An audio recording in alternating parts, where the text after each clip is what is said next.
திரு SKB உங்கள்கிட்டேருந்து தொடங்குறேன். ஆளும் கட்சி 200 அப்படிங்கிற ஒரு எண்ணிக்கையை ஒரு டார்கெட்டாக கொடுத்துருக்கிறாரு. அது அச்சீவபிள் டார்கெட் அப்படின்னு பார்க்குறதா, இல்லைனா அதை அந்த ஸ்கேலை உயர்த்தி வைப்போம் அதான் சரியாக இருக்கும் அப்படிங்கிற இடத்துலேருந்து வச்சுருக்காருன்னு பார்க்க வேண்டியிருக்கா? நிச்சயமாக இது ஒரு கற்பனை கோடு அல்ல. இது நம்பிக்கைக்குரிய ஒரு எல்லை கோடாகத்தான் நாங்கள் கருதுகிறோம். தலைவர் அவர்கள் இதே போல் ஒரு மாவட்ட செயலாளர் கூட்டத்தில் நம்ம எல்லாம் மறந்துருக்க மாட்டோம். இதே போல் ஒரு கூட்டத்தில் 40க்கு 40 என்ற ஒரு இலக்கை எங்களுக்கு நிர்ணயித்தார். அப்போ 40க்கு 40 என்ற ஒரு இலக்கை நிர்ணயிக்கும் பொழுது அது ஒரு பிரம்மாண்டமான ஒரு இலக்காக தான் தோன்றியது.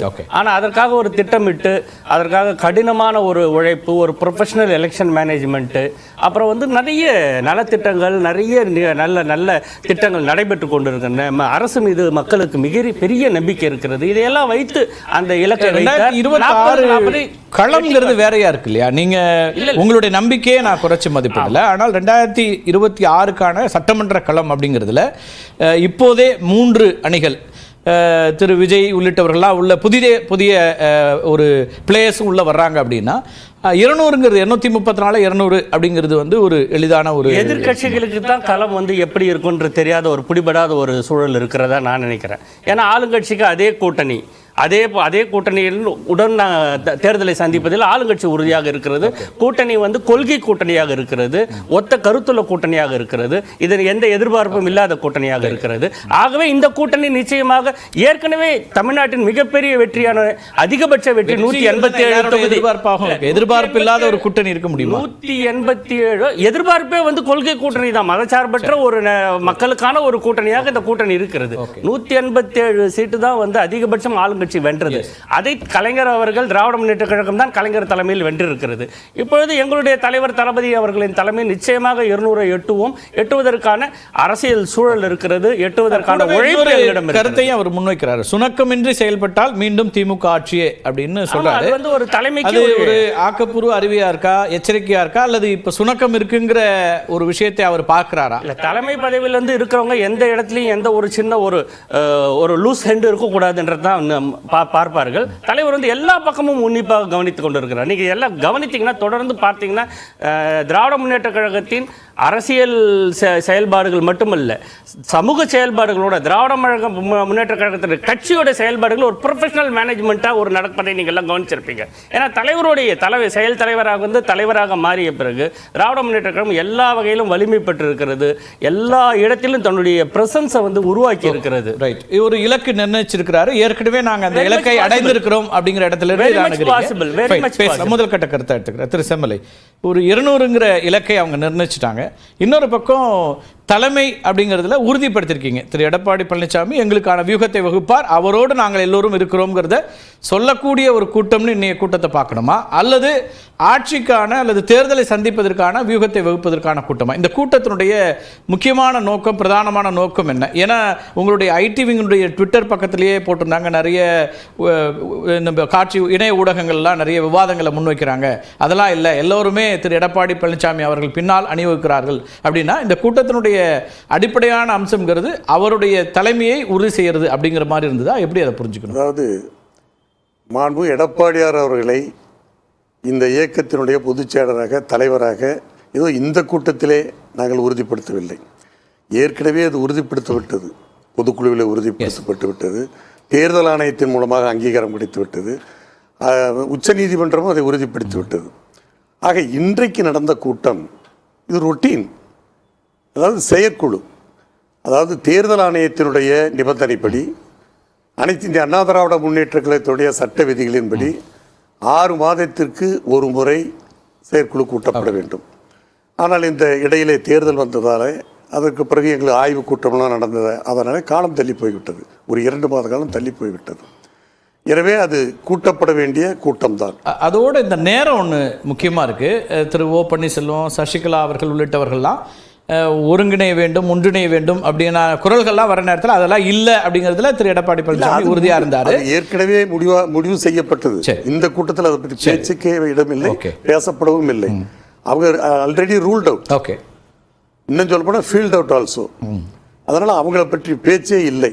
இப்பொழுது இந்த செயற்குழு கூடியதன் நோக்கம், அதாவது விதிமுறைப்படி கூட்டப்பட வேண்டிய கூட்டம். இந்த கூட்டத்தில் நீங்கள் சொன்னதைப் போல இப்பொழுது எதிர்வருகிற தேர்தல்கள் 2 இருக்கிறது. உள்ளாட்சி தேர்தல், 2026 சட்டமன்ற தேர்தல். அதற்கு தொண்டர்களை தயார்படுத்த வேண்டும். ஆக உள்ளாட்சி தேர்தலை சந்திக்கிறீங்க நிச்சயமாக. இல்ல விக்கிரவாண்டி வேண்டாம் எடுத்திருந்தீங்க, அதனால கேட்டேன். இல்ல விக்கிரவாண்டி வேண்டாம் என்று சொன்னதற்கு நாங்கள் ஏற்கனவே காரணம் சொல்லிவிட்டோம். காரணம், திராவிட முன்னேற்ற கழக ஆட்சியில் எந்த இடைத்தேர்தல் நடந்தாலும் அது நியாயமாக நடக்காது, ஜனநாயக முறைப்படி நடக்காது. இந்த தேர்தல் எந்த தேர்தல்? இப்ப உள்ளாட்சி தேர்தல் அவங்க மாநில தேர்தல் ஆணையம் தான் நடந்தது. அது ஒரு தேர்தல், இடைத்தேர்தல் ஒரு தேர்தல்.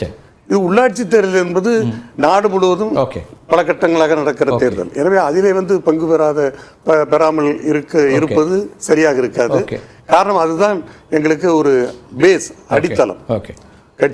கட்சியை வலுவாக வைத்துக் கொள்வதற்கு, கட்சிக்காரர்களுக்கு வாய்ப்புகளை உருவாக்கி கொடுப்பதற்கு அந்த தேர்தல் எங்களுக்கு பயன்படும். ஆனால் இன்றைக்கு எனக்கு என்ன ஒரு சந்தேகம்னா, நாங்கள் முறைப்படி கூட்ட வேண்டிய இந்த கூட்டத்தை இன்றைக்கு கூட்டுவதாக ஏற்கனவே அறிவித்து தேர்தல் ஆணையத்தினுடைய கணக்கின்படி கூட்ட வேண்டிய கூட்டம், அதற்கு முன்னால் மாவட்ட செயலர் கூட்டத்தை கூட்டுவதாக அறிவிக்கப்பட்டது. அப்புறம் அதற்கு பிறகு இந்த இது. ஆனால் இன்றைக்கு திராவிட முன்னேற்ற கழகம் ஏன் இந்த தேதியில் நாங்கள் கூட்டிய, அதுல ஏதாவது உங்களுக்கு சந்தேகம் இருக்கு? இல்ல, கூட்டிய தேதியில் ஏன் கூட்டுகிறார் என்று சொன்னால், எங்களுடைய கூட்டத்திற்கு ஒரு முக்கியத்துவம் கிடைக்கக்கூடாது, உங்களை போன்ற மீடியா இது பிரஸ் வேல்யூ கிடைக்கக்கூடாது, மீடியா வேல்யூ கிடைக்கக்கூடாது. ரெண்டுத்துக்கு தானே இப்போ கிடைக்குது. இது இல்லையே. அதில் மதியம் ஒரு பத்திரிகையாளரோடு என்னோடு பேசினார். அவர் சொன்னார், உங்களுடைய தீர்மானங்கள் எல்லாம் சிறப்பாக இருந்தது, நன்றாக இருந்தது. ஆனால் ஒரு கூட்டமாக இருந்திருந்தால் எங்களுடைய பத்திரிகைகள் போன்ற பத்திரிகைகளுக்கு மிக முக்கியத்துவம் இருந்திருக்கும். ஆனால் திராவிட முன்னேற்ற கழக மாவட்ட கழக கூட்டத்தினால் அந்த செய்திகள் எல்லாம் கொஞ்சம் குறைக்க வேண்டிய, அதிமுகவுடைய சிறப்பு செயற்குழு கூட்டத்துக்கான ஒரு அட்டென்ஷன் கிடைக்க விடாம பண்றதுக்கு தான் என்னுடைய நோக்கமாக நான் கருதுகிறேன்.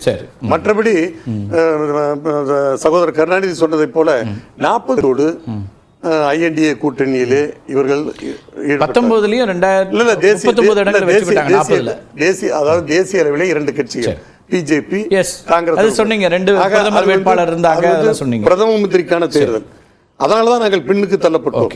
இதை பற்றி நாங்கள் ஒன்றும் பெரிதாக எடுத்துக்கொள்ளவில்லை. ஆனால் 2026 தேர்தலில் களம் எப்படி, இப்ப களத்தை பற்றி பேசுறது, களம் எப்படி இருக்கும் என்றால், அதாவது ஆட்சி அமைப்புக்கு போவது யார்? அனைத்து இந்திய அண்ணா திராவிட முன்னேற்ற கழகமா, திராவிட முன்னேற்ற கழகமா? முதலமைச்சராக யார் வர வேண்டும்? எடப்பாடியாரா, ஸ்டாலினா என்று வருகிற போது நிச்சயமாக எங்களுக்கு அந்த வாய்ப்பு கிடைக்கும். இப்பொழுது கூட சகோதரர் கருணாநிதி சொல்லுகிறார், 40 நாம் இழந்தோம் என்று. ஒன்றை ஞாபகப்படுத்தி, 1990 அடிப்படையில் ஒரு 1997 இவர்கள் நிலைமை என்ன? 2014 இவர்கள் தமிழக வரலாறு, இந்திய வரலாறு இவர்கள் பெற்ற இடம் 0. ஆனால் அதற்கு பிறகு ஆட்சிக்கு வந்தார்கள். ஆனா இன்னைக்கு திமுக தீர்மானம் என்ன சொல்லுதுன்னா சார், 40 நாங்கள் வெற்றி வாய்ப்பை இழந்தாலும் அடுத்த தேர்தலிலே அந்த வெற்றி பெறுவதற்கான சந்தர்ப்பம், சூழ்நிலை, வாய்ப்பு எங்களுக்கு பிரகாசமாக இருக்கிறது. ஆமா, அது எனக்கு 2 கேள்வி இருக்கு. ஒண்ணு இன்னைக்கு திமுகவுடைய இந்த மாவட்ட செயலாளர் கூட்டத்தில் அவங்க என்ன சொல்றாங்கன்னா, தொடர்ச்சியான தேர்தல் வெற்றிகளை பட்டியல் போடுறாங்க. தொடர்ச்சியான தேர்தல் வெற்றிகள் அப்படிங்கிறாங்க.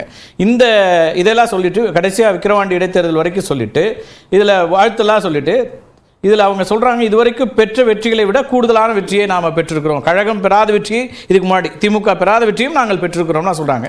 அப்போ அந்த தொடர்ச்சியான வெற்றியினுடைய தொடர்ச்சின்னு திரு SKP சொல்கிறார். நீங்கள் அதை மாறி மாறி வர்றதில்ல, தொடர்ந்து வருதுன்னு சொல்கிறார். அதாவது தொடர்ச்சியான வெற்றிக்கும் ஒரு சர்க்கிள் இருக்கும். ஆனால் நான் சொல்லுகிறேன், இப்பொழுது இந்த தேர்தலில் கூட திராவிட முன்னேற்ற கழக கூட்டணி பெற்ற வாக்குகள் குறைந்திருக்கிறது. அனைத்து இந்திய அண்ணா திராவிட முன்னேற்ற கழகம் முந்தைய தேர்தலுக்கு பெற்ற வாக்குகளை விட இப்பொழுது கூடி இருக்கிறது. எனவே எங்களுடைய வாக்கு வங்கி எங்கும் போகவில்லை. இன்னும் சொல்லப்படால் வாக்கு வங்கி எங்களுக்கு கூடி இருக்கிறது, அவர்களுக்கு குறைந்து இருக்கிறது. இப்ப இன்னொரு ஒரு முக்கியமான அம்சம் இருக்கு. அவர் கூட்டணி பலம் என்பதை ரொம்ப அழுத்தமாக சொல்றார். திமுக கூட்டணி தொடர்ச்சியாக ஒரே கூட்டணியில் 19, 21, 24 அப்படியே பயணிக்கிறோன்றார். இப்போ மெகா கூட்டணி அமைப்போன்னு அவங்க பொதுச்செயலாளர் சொன்னார். நாடாளுமன்ற தேர்தலில் அது அமைக்க முடியாமல் இருந்துச்சு. அப்போ அது ஒரு பெரிய சவாலா இல்லையா? திமுகவுடைய கூட்டணிங்கிறது உங்களுக்கு ஒரு பெரிய சவால் தானே? கூட்டணி பலம் என்பதை நான் ஒத்துக்கொள்கிறேன்.